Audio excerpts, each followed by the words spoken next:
¿Qué tal? ¿Cómo están? Muy buenas noches. Gusto en saludarlos en una emisión más de Mirando con Miro. Como todos los miércoles estamos aquí de nueva cuenta y el día de hoy tenemos un invitado especial. Un invitado que ustedes verán de qué interesante lo que vamos a platicar en varios sentidos, porque estamos con el Manuel Márquez González, que es tesorero del Sindicato de Ferrocarriles Mexicanos. Manuel, buenas noches. Muchas gracias por acompañarnos el día de hoy. Pues, con mucho gusto estamos aquí con usted. Y yo creo que el papel de los trenes siempre ha tenido en México un papel importante en la historia. Ha servido para muchas cosas, se ha utilizado para muchas, el origen mismo y quién le dio lugar, cuántos años pasaron y no se había construido un kilómetro de vías férreas después de Porfirio Díaz. Y decían, es que hemos avanzado, ¿no? Pues el tren sigue igual, así como lo dejó Porfirio Díaz, así sigue y así se quedó. Pero un poquito tomaremos partes de la historia. Ahora creo, estoy seguro, que el tren va a tener un papel importantísimo en la vida nacional, en todos los sentidos. Este libro que nos hizo favor de regalar, por cierto, muchas gracias de nueva cuenta, Manuel, si lo ven, voy a dar el nombre de todos modos, ya dio charolazo y todo, pero es un poco para que vean que sí existe el libro. Ahí está el libro. El libro, que es parte de una trilogía, según entiendo, en el prólogo bien explicado, es un poco dirigido fundamentalmente a los trabajadores de ferrocarriles. Así es. Es una panorámica primero de todo lo que fue, de lo que ha sido, cómo se forma, y luego que es un poco ya consolidado ferrocarriles y da pie a qué sigue, cómo ha venido evolucionando, desde la óptica también de la parte laboral, del sindicato, del contrato colectivo del sindicato, cómo se elabora el sindicato, quiénes forman parte, que iremos, si estoy de acuerdo, lo iremos mencionando sobre la marcha. No quiero ser demasiado rigorista que nos vamos a ir de una fecha y la otra, entre mayo, junio, etc. Yo prefiero, si está de acuerdo Manuel, que lo veamos más a la luz de eventos que son los que le han dado una presencia. Leí y me llamó poderosamente la atención que en 1977, en Ferrocarriles Nacionales de México, propuso una red integral de 4 líneas suburbano. Sí. Y nos sorprendemos ahora de que están ya inaugurando un pedazo después de 10 años y después de gastar un dineral. Pero esta propuesta surge con un propósito muy interesante que ahora lo vivimos, mejor dicho, lo padecemos, y si se hubiera hecho esta propuesta hubiera funcionado, Manuel. Sí. Bueno, esto creo que en México tiene como histórico que los ferrocarrileros siempre hemos estado como analizando la cultura de los propios ferrocarriles y analizando los servicios para mejorar de los ferrocarriles. En ese tiempo la administración estaba en manos de un dirigente, bueno, el titular que era el director de ferrocarriles, que había sido antes dirigente sindical, se llamaba Luis Gómez Cepeda, Luis Gómezeta para nosotros. Luis Gómezeta. Y entonces él, inspirado en los ferrocarriles de España, de Europa, él se dio cuenta que había trenes que, por ejemplo, particularmente en España, en Madrid, se llaman trenes de cercanías. Y cada tren salía de los poblados cercanos a Madrid.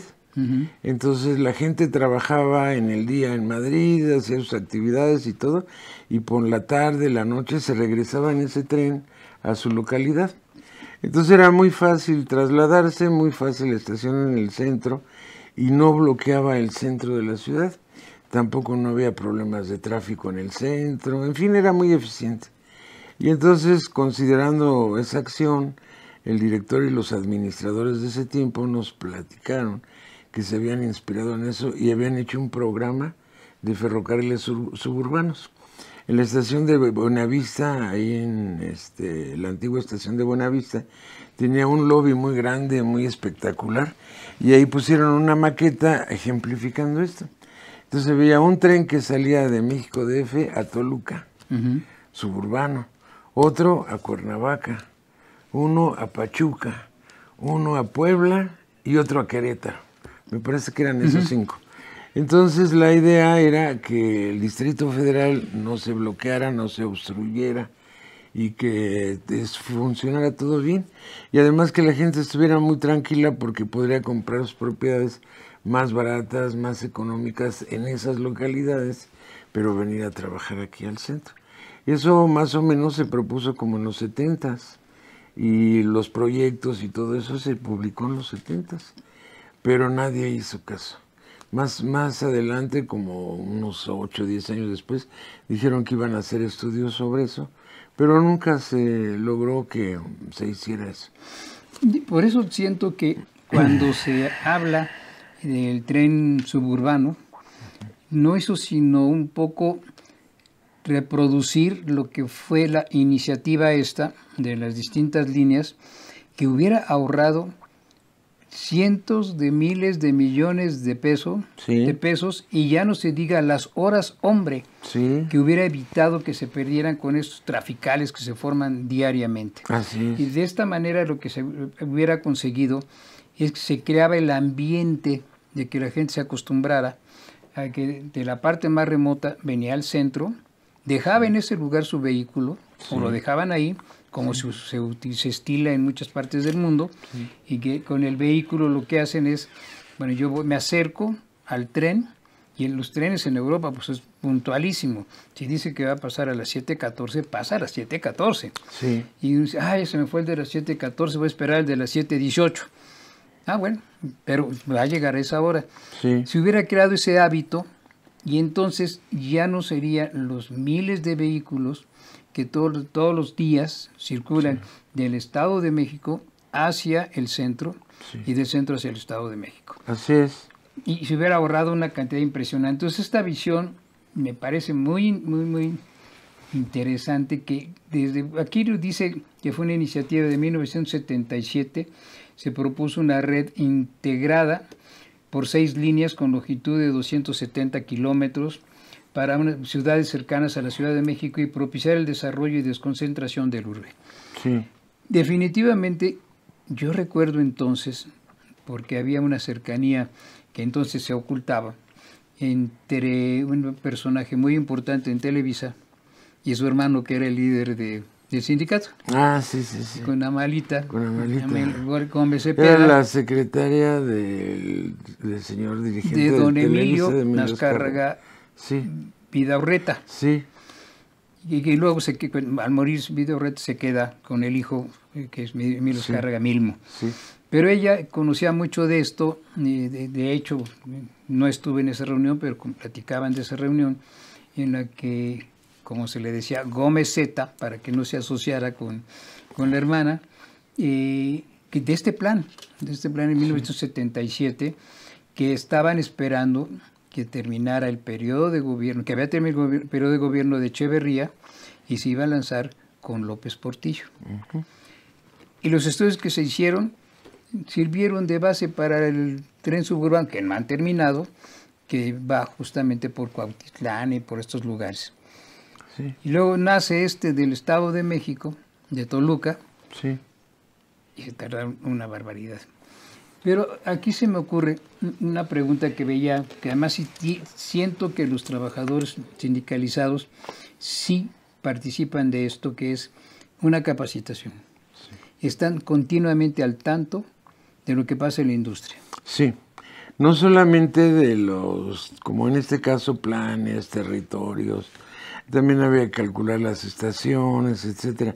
No, también cada trabajador, como desde que entramos a Ferrocarriles tenemos la obligación de capacitarnos, de prepararnos e incluso de ir ascendiendo en nuestras categorías de trabajo.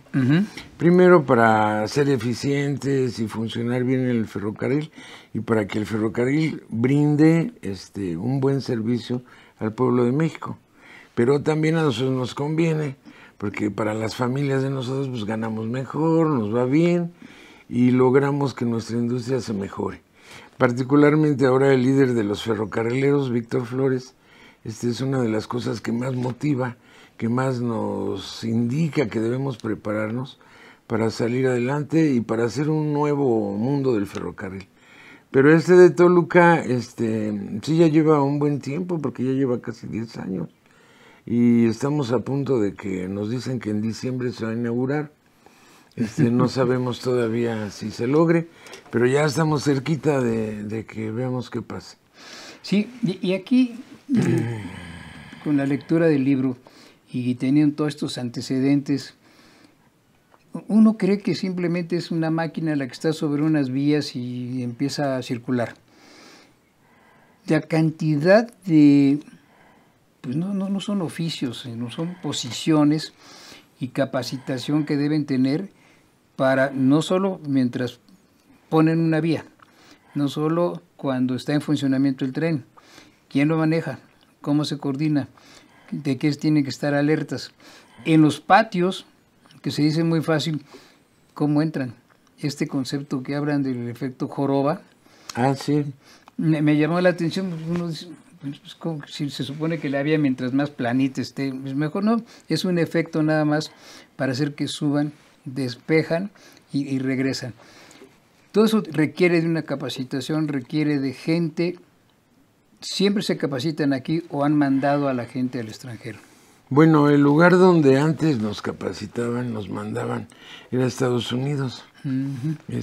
Por ejemplo, en mi caso personal, Ferrocarriles me pagó mi visa, me pagó mi pasaporte y me mandaron a capacitar como unos meses, como 6 meses a Estados Unidos. Pero después, por diversas causas, ya no se pudo hacer esto. Y entonces dijeron, la capacitación la vamos a hacer de otra forma. Y se hizo con unos aparatos que se llamaban simuladores. Okay. El simulador, haga de cuenta que era una especie de cochecito, pero sin ruedas. Pero tenía todos los instrumentos, todo el funcionamiento de una máquina de ferrocarril. Incluso en las ventanas, cuando empezaba uno a mover la máquina, se veía cómo se iba moviendo el paisaje, a qué velocidad íbamos. En caso de que fallara tantito, se sentía el golpe que chocaba uno con algo. Pero era todo un aparatito donde nos subíamos y nos preparaban, nos capacitaban ahí. Estos simuladores estuvieron un tiempo en Tula, Hidalgo. Y había 4 simuladores ahí, muy bien, funcionaban muy bien. Pero poco a poco toda la capacitación se fue manejando en México con el Instituto de Capacitación Ferrocarrilera, patrocinada por la Dirección de Ferrocarriles y Nacionales de México.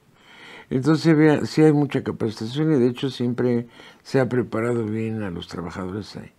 Yo creo que, por ejemplo, ahorita con lo que se está haciendo en el Tren Maya, si en algún momento hubieran convocado a alguien de los ferrocarriles nacionales o a los dirigentes del sindicato, nosotros los hubiéramos podido asesorar mucho, porque hemos visto en algunos casos que dicen, es que hicimos tantos kilómetros y falló.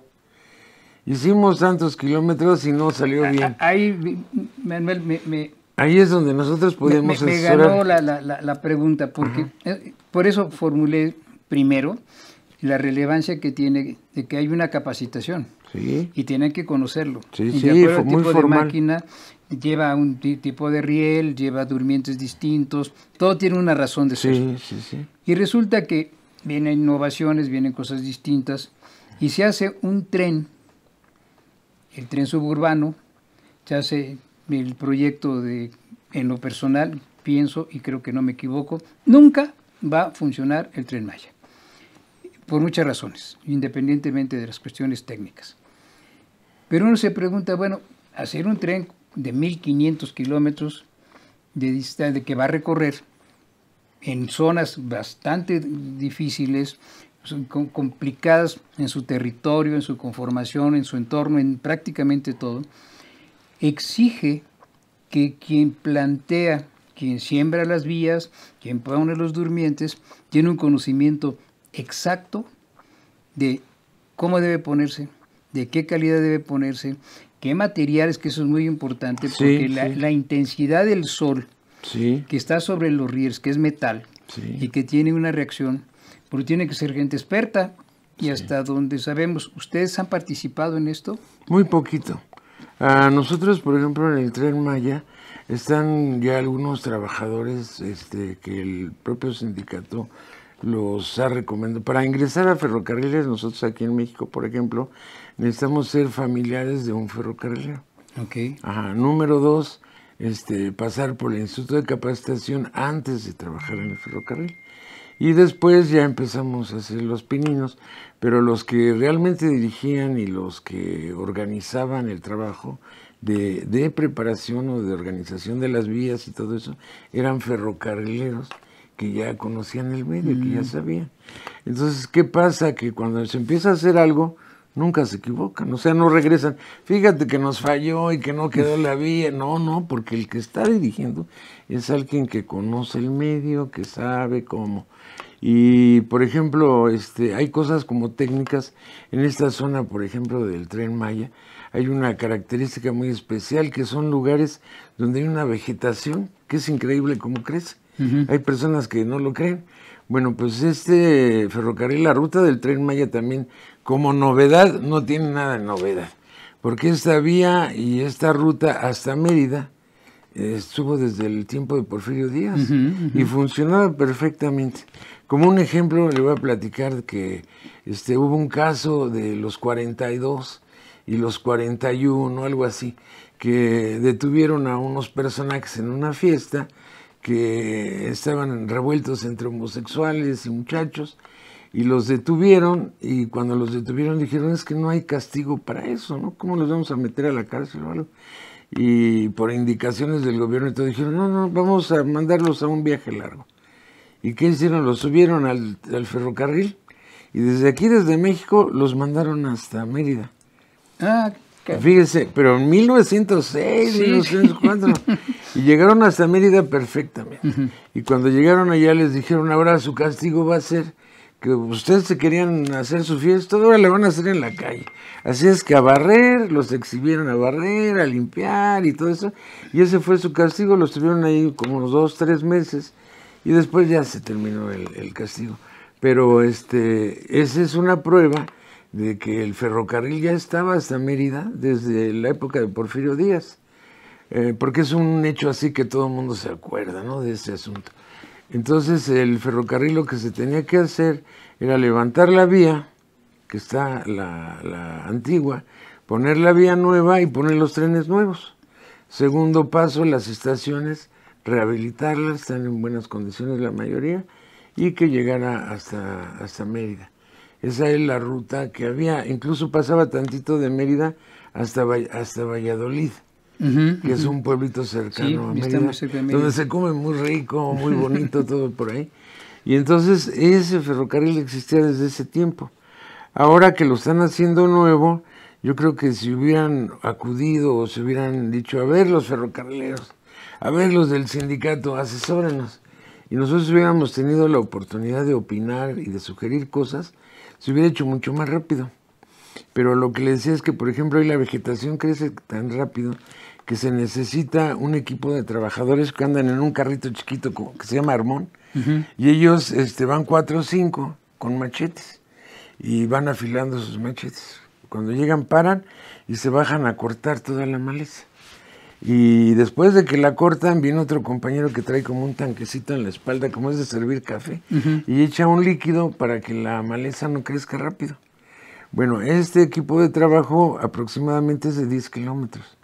Empiezan en el 1, se van recorriendo así durante varios días. A veces no hay tiempo ni una fecha en que terminan los 10 kilómetros. Pero cuando terminan, ¿qué cree? Se tienen que regresar igual, porque ya volvió a crecer. Y si esto no se cuida bien, la vía abajo se mueve. Claro. Hay unas piedritas que se llaman balastro, que son muy importantes, porque drenan el agua, porque nivelan la vía y todo. Y cuando eso todo está bien, el tren funciona perfectamente. Pero cuando llega a fallar algo de eso, los trenes a veces se descarrilan, yendo a 20 kilómetros, se descarrilan, porque la vía no está funcionando bien. En conclusión, es decir, el gobierno no los ha tomado en cuenta para la construcción del tren. Bueno, a nosotros no, porque lo normal es que cuando termina la construcción, entonces ya entran los trabajadores. y ahí es donde nos tendrían que contratar. Pero si usted tiene en su casa que va a construir, tiene personas que son albañiles, desde antes, ¿usted qué hace? Pues recurro a los albañiles para Claro. que me ayuden a hacer mi casa, mis cimientos, todo. Sobre todo lo básico, lo más importante, los cimientos, las paredes, los muros. Ahí toman las personas que saben. Entonces, si nosotros somos ferrocarrileros, además podríamos decir que con nuestro líder Víctor Flores actualmente somos como muy profesionales, estamos muy dedicados al trabajo. Si nos dijeran, oye, a ver, mira, esta vía va así y así, nosotros los podemos asesorar en todo eso. Porque muchas veces todo el mundo piensa en el tren, pero se les olvida que el tren va sobre la vía. Entonces, primero hay que arreglar la vía, ponerla bien, como digamos, ponerla bonita, en servicio y todo. Y después de eso, ahora se viene el tren, las estaciones y todo eso. Pero para todo eso, pues yo digo, si estamos aquí a la disposición, en nuestro edificio sindical, que es de 8 pisos, y en la parte más alta pusimos un mural gigantesco que decía, bienvenido Tren Maya. Y pues ahí está el letrero, jamás nos dan. Pero es lamentable porque bueno, el libro narra muy bien cómo ha ido incorporándose, cómo han ido creciendo y cómo van aprendiendo conforme se está actualizando el tipo de trenes, el tren magnético del que habla, también de cómo se crea. Y ve uno de repente, yo traigo una imagen de el que acaban de inaugurar, que es suspendido. Sí. Sí, no tiene un trole, es una vía que está magnetizada y en el momento que la activan, simplemente queda suspendido, ya está suspendido, pero deja de tocar el riel y con magnetos lo van guiando. Y resulta que va a ir a entre 120 y 200 kilómetros por hora, dependiendo los tramos en los que va a recorrer. Y eso va colgado. No tiene problemas de vía, no tiene problemas de que crucen animales, igual alguna ave de repente se les puede atravesar, pero es lo menos que puede sucederles. Y tiene una garantía que además es totalmente ecológico porque no consume ningún tipo de combustible, no consume electricidad. Como no hay roce, no hay ruido, entonces es de lo más silencioso. Y vemos que aquí en México de repente se aventuran a hacer trenes que pudieran tener un mucho mejor rendimiento si se capacitara, si a la gente se le mostrara. Primero empezar con el problema que tiene México, que es fundamental. Empiezan a construir, dicen, no, pues en el camino, pues vamos expropiando. O ya nos dijeron que sí nos van a vender. Pero que pues el señor que es dueño, y resulta que no es dueño, que son ejidos o que son comunidades, son comunidades, y los comuneros dicen, no, pues yo no quiero vender. ¿Quién se los vendió? Pues fulano, pues ni siquiera es comunero. Esto crea un problema de que no se puede programar cuándo empiezo y cuándo termino, que fue la desgracia del Estado de México. Toluca, sí, por eso está demandado por todas partes. Porque contaminaba, que porque los terrenos que usaron no los compraron la persona que deberían comprar. Hay una carretera que tiene más de 10 años que están tratando de construir. Tuvieron que hacer una desviación, pese a que ya habían invertido muchos millones de pesos, porque estaba pasando por una superficie que los comuneros no quisieron vender. Y tuvieron que cambiar mejor el trazo de la carretera. Bueno, pasa lo mismo con el tren. Cuando ya por fin liberaban, venía otro grupo y tenía otra causa. No empezaron con el pie derecho. Terminan un tramo que va 16 kilómetros de Sinacantepec a Lerma. Sirve para dos cosas, eso sí es muy claro. Para nada y para absolutamente nada. Pero esta, ¿de cuánto costó? Y usted la describió muy bien. La parte que viene, que es la más complicada. Esa bajada de la caseta de peaje a observatorio, híjole, ojalá que hayan contratado los mejores ingenieros que hay para construir vías de ferrocarril en pendientes con la inclinación que tienen de que empiecen a bajar de Santa Fe a observatorio y que va a haber un puente colgante, que van a Ahí tampoco han participado ustedes. No, porque yo creo que piensan que tienen ingenieros técnicos que pueden resolver eso. Pero yo creo que sí sería bueno, como le decía hace un rato, usted tiene albañiles, que sería un ejemplo muy sencillo, o tiene una persona que siempre le arregla su luz, que es un buen técnico, y va a hacer una instalación nueva, pues quiere decir, oye, mira, tú que eres bueno para eso, dame tu opinión, ¿no? O ayúdame a checar esto. Entonces, como que han desperdiciado la mano de obra de los ferrocarrileros, del Sindicato de Trabajadores Ferrocarrileros, y han desperdiciado también en la mano de obra de los que están en el servicio, porque hay muchos buenos ingenieros, no son nada más trabajadores así cualquiera, hay ingenieros, ahí nos hay quedamos, arquitectos. que hay ingenieros, hay arquitectos, vamos a hacer una pausa. Okay. Y regresando de la pausa, acuérdese dónde nos quedamos. Eso, sí. Hacemos una pausa, 1 minuto, regresamos. Conoce una nueva forma de ver televisión. wowmx.tv.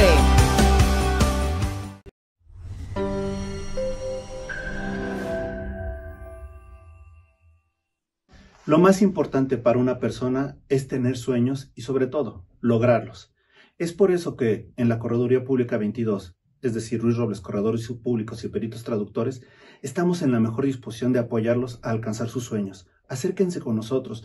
Nuestro compromiso es generar la certidumbre en todas sus operaciones, en sus negocios, en sus empresas, y lo más importante, que ustedes tengan la satisfacción de generar la riqueza que con su trabajo merezcan.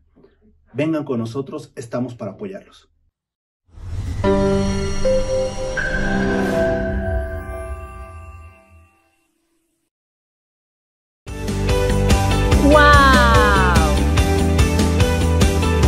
Somos wowmx.tv. Hola, ¿qué tal amigos de Go.tv? Queremos agradecerles que el día de hoy están aquí entregándonos sus argollitas de aluminio que día con día van recolectando. A nombre de Proyecto Andar, les damos las gracias por esta entrega. Como ustedes saben, en Proyecto Andar, pues recolectamos estas argollitas para llevarlas al centro de reciclaje y con el dinero que nos dan, poder comprar sillas de ruedas, muletas, andaderas y bastones. Al día de hoy ya se han entregado 366 sillas de ruedas, más de 135 bastones y 46 andaderas. Les damos muchas gracias por hacer esta recolección que el día de hoy vienen a entregar. Los animamos a que sigan recolectando para poder seguir ayudando a más personas. Esto es Pensar en el Otro. Muchas gracias y aquí nos seguimos viendo.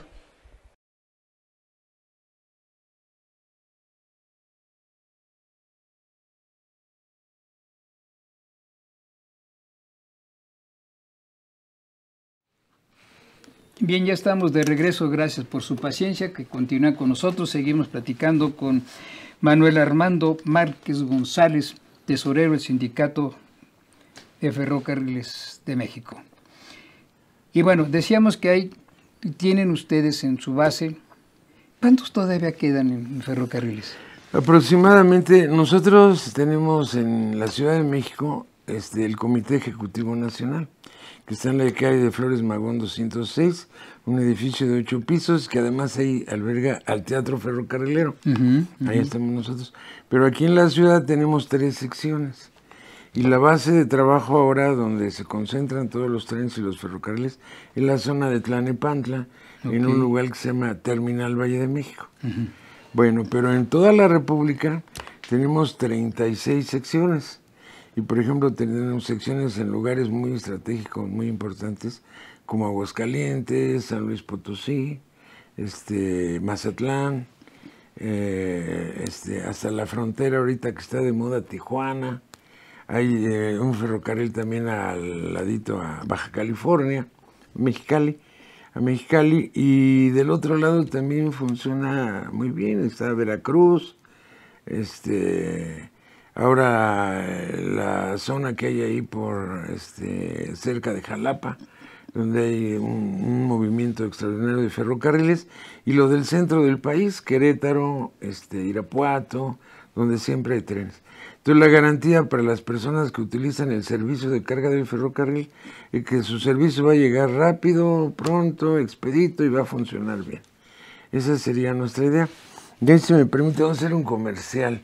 Los ferrocarriles están vivos y nutren de mercancías, esperanzas y de ilusiones al pueblo de México. Y aquí sí se antoja tenía preparada esta pregunta para un poco más adelante, pero viene a cuento. El tren que ha servido, y bien lo dice, pues la carga en toda la República Mexicana se distribuye fundamentalmente por tren. Sí. Y no se activa más. Si se activara, si se invirtiera más en lo que fue durante mucho tiempo, no se invirtió, y ahora creo que es un buen momento. ¿Por qué? Porque si hay un tren que tiene 120 contenedores o más, sí, pues resulta que sería sacar de las carreteras a 200 camiones o a 120 camiones, sí, que no tienen que andar recorriendo, hacer grandes recorridos, sino una logística que permite que llegan a un punto y ahí van los camiones y lo llevan lo que comúnmente se llama en la última milla. Ya no tiene que ser el recorrido de 1000 kilómetros para ir hasta Tijuana. Sí. Pero el tren no sube la Rumorosa, pero se puede ir hasta Ciudad Juárez, sí, hasta Mexicali, que es un viaje horroroso, que lo hice cuando los trenes no tenían prácticamente nada.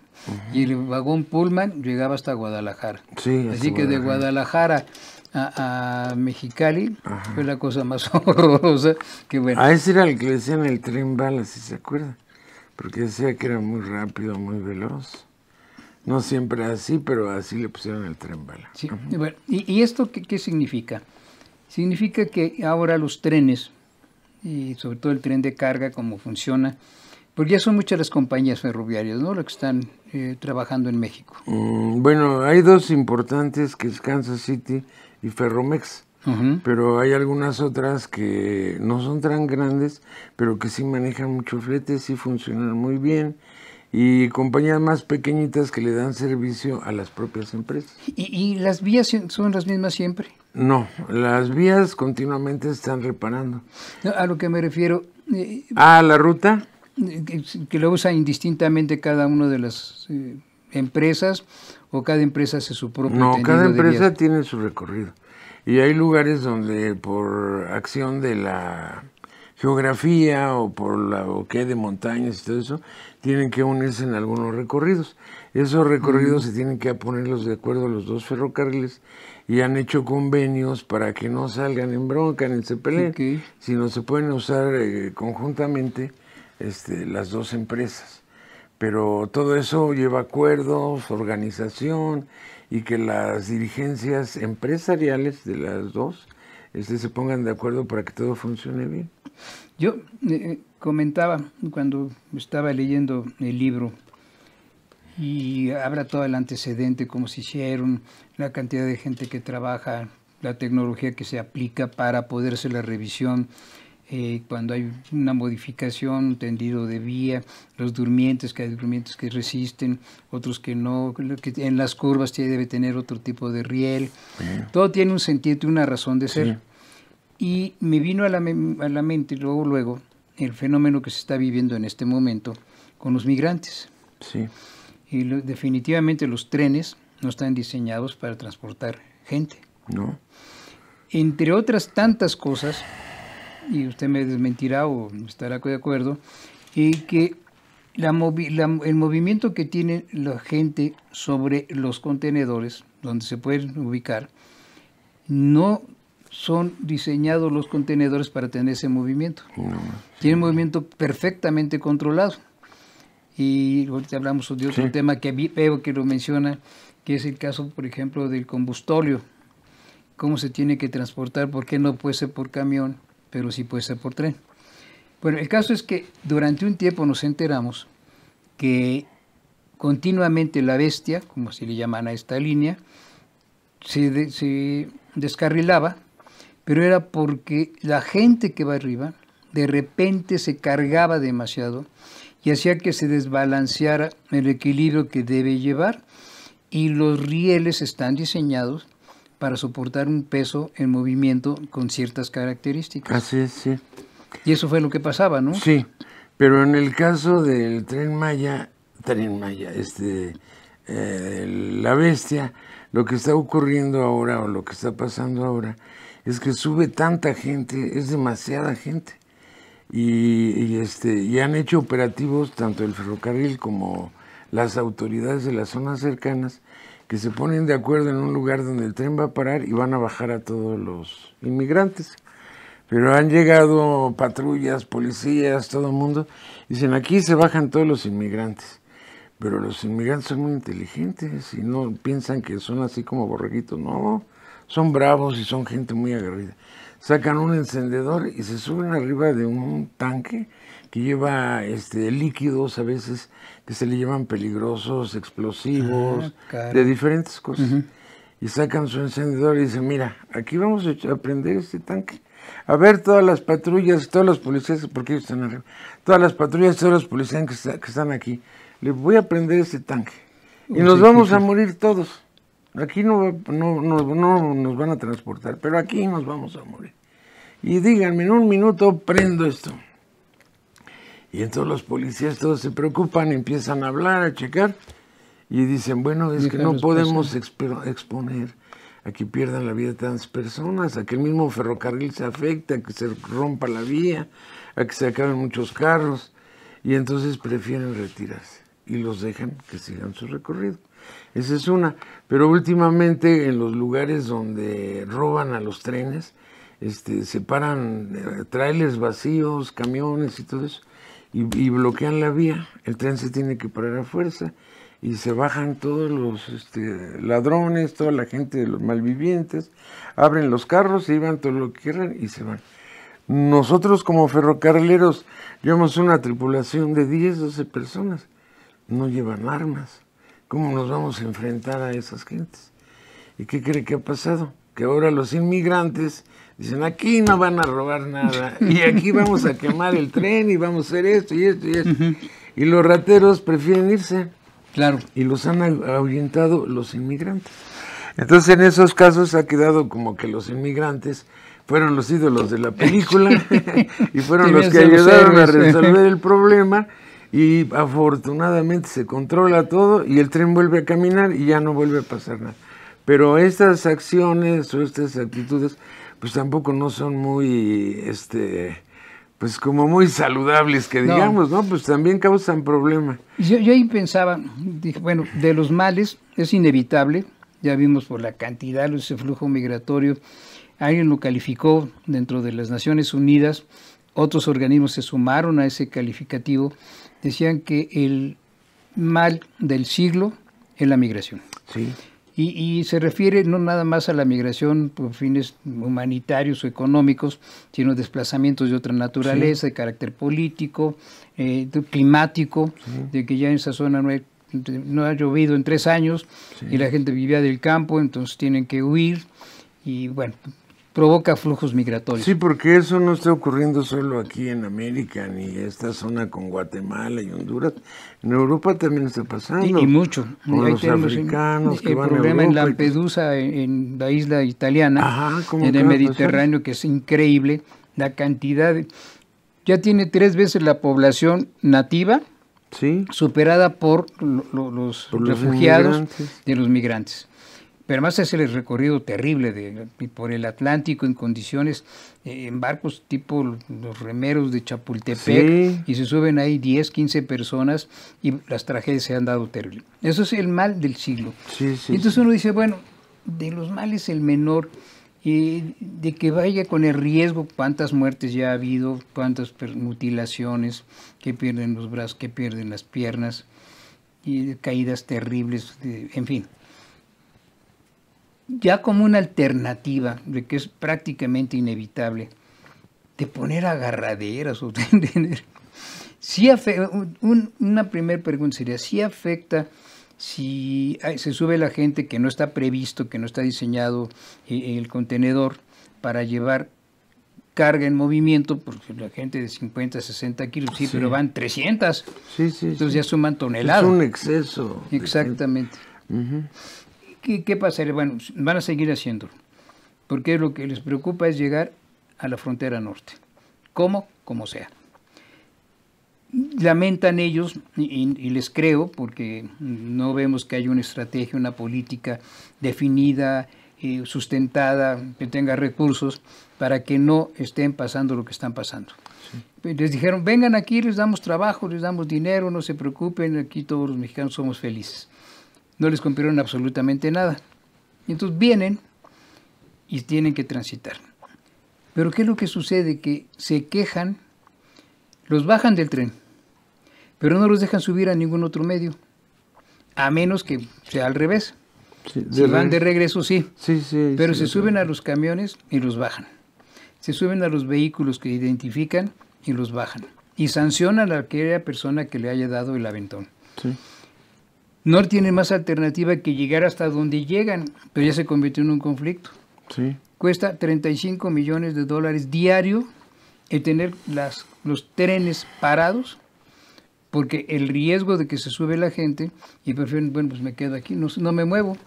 Sí, las afectaciones ahí son a las personas mexicanas que son industriales, son negociantes, o son personas que tienen sus comercios sencillos, pero que transportan su flete en el ferrocarril. Entonces el ferrocarril no tenía por qué pararse, sin embargo se tiene que parar porque son seres humanos, son personas y hay que protegerlos. Pero en ese sentido también yo creo que el gobierno debería negociar con las empresas de buena forma. O sea, la empresa es Ferromex, la empresa es Kansas City, que son las básicas, las importantes. ¿Por qué no negocia con ellos? ¿Por qué no negocia con el sindicato ferrocarrilero? ¿Por qué no negocia con los trabajadores? Porque los trabajadores que van a bordo de nosotros, los ferrocarrileros, también exponen su vida, claro. Porque van ahí. Y porque también ellos en algún momento tienen riesgo, porque si llega una horda ahí de gentes de 500 y le dicen, no, maneja el tren, y estaban 2 ferrocarrileros, pues ¿qué hacemos? ¿No? Entonces ese tipo de cosas yo creo que el gobierno debería negociar, pero de buena forma, en el que le den la opción a las empresas y a los trabajadores de opinar y de dar soluciones. Y créame que los ferrocarrileros sí tenemos varias opciones para solucionar este asunto, pero no hay opción, no hay negociación de nada. Eso hace falta. Tenemos un problema serio, no veo por qué no vinculan a los trabajadores de los ferrocarrileros. ¿Cuántos hay agremiados? Aproximadamente, contando todas las secciones, el Ejecutivo Nacional, lo del Valle de México, con ahorita un poquito más de 30,000. 30,000. Un poco más. Que es una fuerza de trabajo especializada, con conocimiento, que está para eso, sí. Que tendría que aplicarlo. Y nos faltaba un tren que es trascendente porque es el del Istmo de Tehuantepec, el interoceánico, sí. Que siempre ha existido. Sí. Desde que descubrieron que era la parte más angosta. Le dicen la cintura de la República. La cintura, efectivamente. Y ahí está, y está funcionando. Lo que veo, Ferrocarriles tiene experiencia, sobre todo para sacar hidrocarburos. Sí. Porque brincar las cordilleras que hay en esa zona queda mucho más fácil salir por tren, sí. Y llevarlo a puerto, y mejor por el mar, llevarse. Sobre todo veo que tiene una experiencia en petróleo y demás. 30,000 trabajadores que tienen una experiencia, tienen conocimiento, saben lo que están haciendo.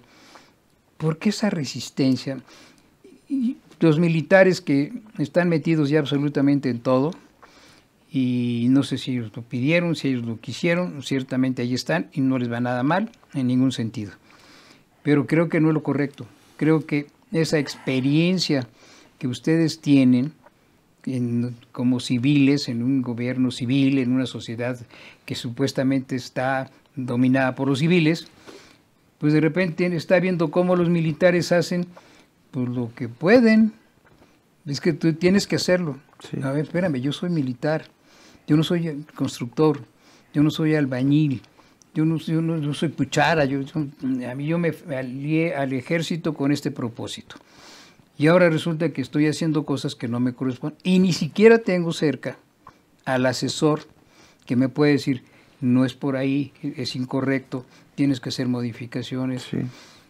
Que sería un poco el papel que desempeñaría el gremio de los ferrocarrileros. Sí, nosotros tampoco no nos explicamos por qué a nosotros no nos han dado esa oportunidad, pero le digo que nosotros incluso el sindicato, ha enviado propuestas al gobierno, donde les decimos queremos ofrecerles nuestro asesoramiento, nuestro trabajo, nuestros conocimientos, porque nosotros queremos colaborar para desenredar esos problemas que hay ahí, para que el país progrese, para que esto funcione.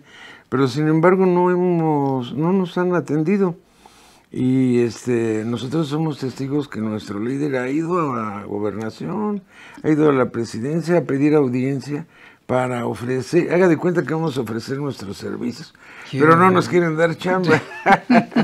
Y entonces nosotros, con el conocimiento que tenemos y la forma de resolver cosas, creo que podríamos ayudar mucho.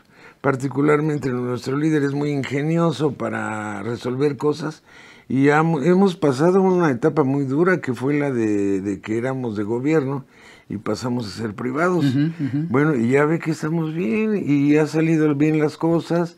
Los ferrocarriles ahorita son muy prósperos actualmente, están funcionando muy bien, la carga está funcionando bien, y los únicos 2 trenes de pasajeros que hay, que son turistas, de Guadalajara a Tequila y el de las Barrancas del Cobre, esos 2 ferrocarriles funcionan perfectamente. Entonces yo creo que si el gobierno mirara un poquito hacia el lado de los ferrocarriles y ven que les podemos ayudar, pues acepten nuestra ayuda, porque nosotros estamos ya listos para hacerlo. Sí, que termina el tiempo, pero me quedan algunas dudas que seguramente en otra oportunidad trabajaremos en ellas. Pero esto de pasajeros, resulta que no son las mismas vías. No. Son vías totalmente diferentes. Hubo un tiempo que sí eran las mismas, pero después ya cuando se analizó cómo era la cuestión, es que le voy a decir un ejemplo rápido. Subió uno al tren y en el tren íbamos así, y decían entonces, ¡ay, qué clásico, qué bonito es viajar en ferrocarril así! No, es que las vías iban brincando y se atoraban en ciertos lugares porque eran las vías que utilizaban los trenes de carga. Entonces el tren de carga afecta mucho, y el tren de carga tiene otro sentido, otro funcionamiento. En cambio, el ferrocarril de pasajeros debieron de ir así perfecto, que ni se siente, va suavecito. Y esta debe ser. Pregunta va un poco para que preparemos otra posible entrevista, que es, en el mundo entero está creciendo el uso de trenes que se manejan eléctricos, veloces, pero velocidades que nunca hubiéramos pensado que se desempeñaran, como lo dijimos hace un rato, con imanes o con magnetismo. Los maglevs, sí. Que están rompiendo récords. En China tienen ahorita en estudio 3 modalidades, 350 kilómetros, 450 kilómetros, y están afinando el de 600 kilómetros. Sí. Aquí tenemos uno que va a correr a 160 kilómetros por hora, una vez que tenga suficiente espacio para correr, porque cuando sale de Sinacantepec, en lo que llega a la otra estación, pues no le da tiempo de levantar esa velocidad. No puede. Y así se va. Solo hay un tramo donde sí lo podrían levantar, si algún día lo terminan, que es de Lerma a Santa Fe. Si algún día lo terminan. Muy bien. Pero de eso hablaré, porque creo que en el mundo entero hay una industria muy grande que genera empleos, que genera recursos en materia de construcción, se generan empleos a más no poder, se activan 70, 80 empresas que tienen que ver con la construcción. Entonces beneficiaría a muchos. En México, si utilizaran la experiencia y el expertise de ingenieros, de vagoneros, de todo lo que tiene usted, una clasificación que aquí me aprenderé mejor todas las posiciones que vienen en el libro, pues no son improvisados. Todo tiene una razón de ser. Sí. ¿Algo que quedó en el tintero que quiera decirnos, don Manuel? Pues nada más que los ferrocarrileros somos muy apegados a nuestras tradiciones. Somos, ¿cómo le diremos?, como muy mexicanos. Había veces que nos decían que los ferrocarrileros son durmientes y son vagones, que porque no nos fallaban muchas cosas, pero no, los ferrocarriles actualmente son muy profesionales. Funcionan con gran extremo de calidad, Y además, lo importante es que estamos al servicio del gobierno y al servicio de México. Y volvemos a repetir nuestra petición hoy, que el gobierno nos vea, que el gobierno se dé cuenta que queremos colaborar y que queremos ayudar. Y en el momento que nos digan, ahí estaremos con el gobierno, con el presidente de México, y que va a ver que le van a salir mejor las cosas, y ya no va a haber equivocación de que compran un tren y una vía diferente. No, ya tiene que ser lo correcto, claro, como debe ser. Don Manuel, entonces ofrecemos nuestros servicios al gobierno. Ojalá que lo escuchen, yo creo que sí. Y si no, insistimos con otro programa con para mucho que gusto. nos escuchen. Muchas gracias. Estuvimos con Manuel Márquez González, tesorero del Sindicato de Trabajadores Ferrocarrileros de México. Muchas gracias por la entrevista. Gracias. Me da gusto saludar. Gracias a ustedes. Nos escuchamos el próximo miércoles, como todos los miércoles, en Mirando con Mirón. Hasta entonces.